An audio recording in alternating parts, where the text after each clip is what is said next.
जय माता दी दोस्तों। वर्ल्ड बेस्ट मैजिक में आपका हार्दिक स्वागत है। कैसे हैं आप सब? ये बताने के लिए कमेंट बॉक्स में जय माता दी जरूर लिखें। दोस्तों, आज हम सुनेंगे सकट चौथ की कथा, जो इस प्रकार है।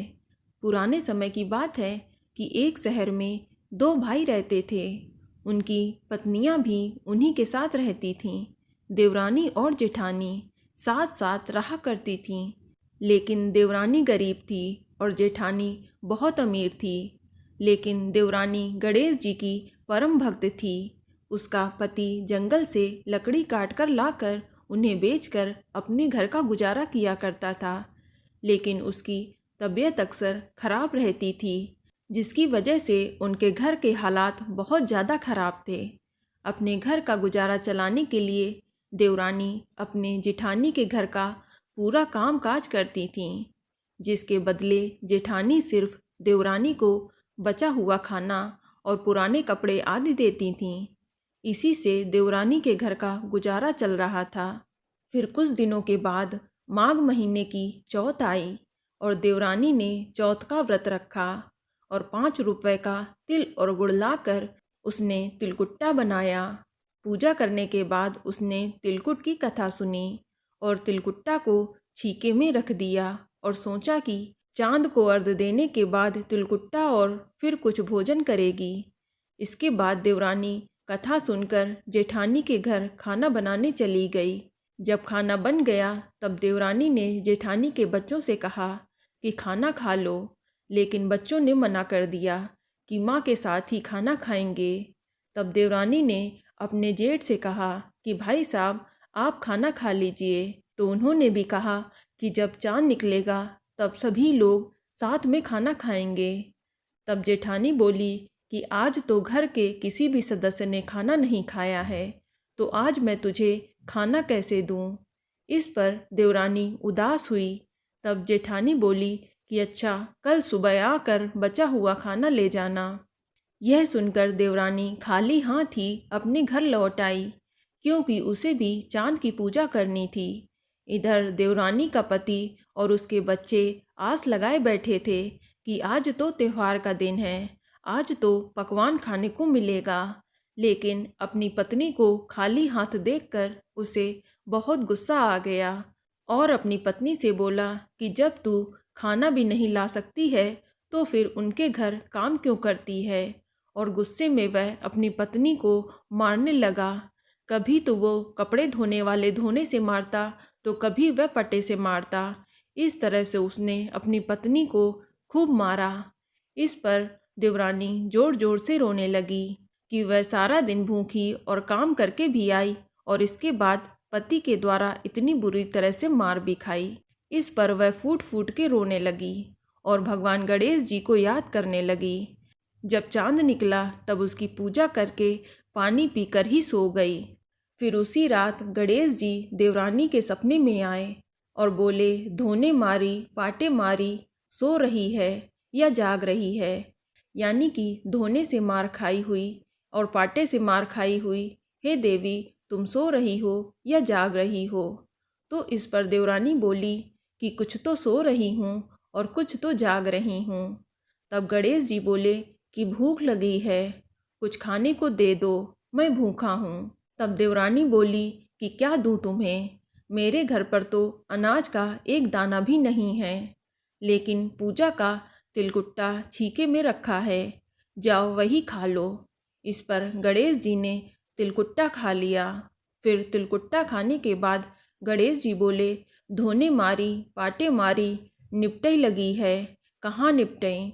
इसका मतलब कि उनका मोशन बन गया, यानी उन्हें फ्रस होना था, तो कहाँ जाएं? तब देवरानी बोली कि पूरा घर पड़ा है, जहाँ मन हो वहीं निपट लो। इस पर गणेश जी ने निपट लिया। फिर वे देवरानी से बोले, निपट तो लिया है, अब पोछूं कहाँ, धोऊं कहाँ? तब देवरानी को गुस्सा आ गया कि कब से परेशान कर रहे हैं। तो देवरानी ने गुस्से में बोल दिया कि मेरे सिर पर पोंछ लो। फिर इसके बाद जब देवरानी सुबह उठी तो उसने देखा कि उसका पूरा घर सोने चांदी हीरे मोती से भरा पड़ा है। वह हैरान हो गई और जहाँ गणेश जी ने उसके सिर पर पोछी करी थी वहाँ भी हीरे का टीका और बिंदी लगी थी। अब तो देवरानी भी बहुत अमीर हो गई। फिर उस दिन देवरानी जेठानी के घर खाना बनाने नहीं गई तो जेठानी ने देवरानी की राह देखी। जब वह बहुत देर तक नहीं आई तो उसने अपने बच्चों से कहा कि जाओ चाची को बुला लाओ। उसने सोचा कि कल रात खाना नहीं दिया था, शायद इसी पर वह बुरा मान गई होगी, इसीलिए आज वह खाना बनाने नहीं आई है। अब बच्चे चाची को बुलाने पहुँचे।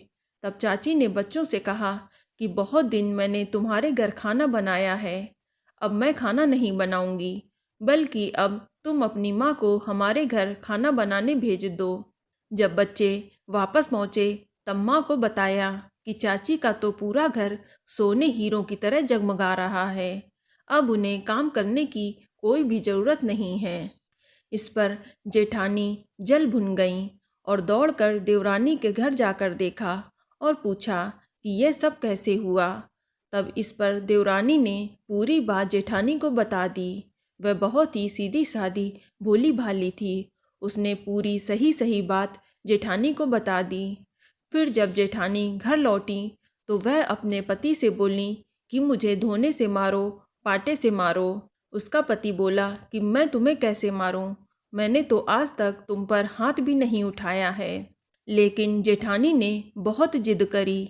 इस पर उसे सच में गुस्सा आ गया और उसने अपने पत्नी को धोने से पाटे से खूब मारा। फिर मार खाने के बाद घी डालकर उसने चूरमा बनाया और छीके में जाकर रख दिया और नाटक करके सो गई। रात को गणेश जी उसके सपने में आए कि भूख लगी है, क्या खाऊं? तब जेठानी ने कहा कि गणेश जी, मेरी देवरानी ने तो सिर्फ तिलकुट्टा बनाया था, मैंने तो देसी घी का चूरमा बनाया है, जाओ वही खा लो। अब गणेश जी ने खा लिया। फिर वह बोले कि निपटूं कहाँ? तब जेठानी बोली कि देवरानी के यहाँ तो टूटी फूटी झोपड़ी थी, मेरा घर तो इतना बड़ा है, जहाँ मनो वहीं निपट लो। फिर गणेश जी निपट लिए। फिर उन्होंने पूछा कि अब पोछूं कहाँ? तब जेठानी बोली कि मेरे सिर पर बड़ी सी बिंदी बनाकर पोछ लो।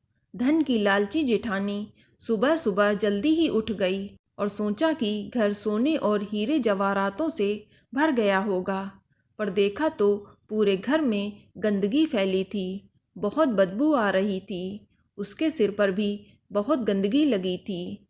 फिर वह गणेश जी से बोली कि गणेश जी, ये आपने क्या कर दिया? जेठानी से रूठे और देवरानी पर टूटे। जेठानी जितनी घर की सफाई करती, घर और उतना ही गंदा हो जाता। उसके घर में गंदगी का ढेर लग गया। जब उसके पति को पता चला तब वह अपनी पत्नी पर खूब गुस्साया कि तेरे पास तो इतना सब कुछ था, फिर भी तेरा मन नहीं भरा।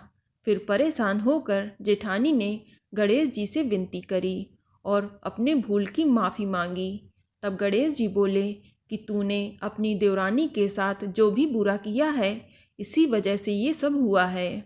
अब तू अपने धन से आधा धन उसे देगी, तब ये गंदगी घर से साफ होगी। उसने आधा धन दे दिया, लेकिन एक बड़ी मोहरों की हांडी उसने चूल्हे के नीचे दबा रखी थी।